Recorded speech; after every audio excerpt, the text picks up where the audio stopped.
অনুরোধ রইল রমজান, নিজেরে বরবাদ করে দিও না বাপ, নিজেরে শেষ করে দিও না, নষ্ট করে দিও না, কষ্ট পাইবা বাপ। একদিন কবরে তোমার 14 গোষ্ঠীর কেউ থাকবে না, একদিন হাসরের ময়দানে তোমার পাশে কেউ থাকবে, তুমি শুধুই এক। আল্লাহ তাআলা বলছেন, বান্দা আমি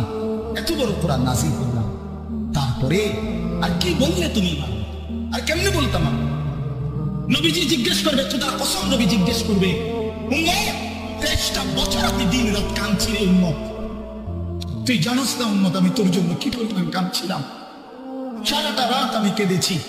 তায়েফের পাথরের আঘাতে আমার পিঠ ছিদ্র ছিদ্র করে ফেলছে,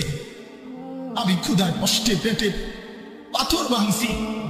আমার ঘরের চুলায় আগুন জ্বলে নাই, আমি দামদার শহীদ করে সারাটা দেহ রক্ত মাখা হয়ে বেহুশ হয়ে উহুদের প্রান্তরে পড়েছিলাম, এত কাঁদলাম, এত রক্ত ধরাইলাম,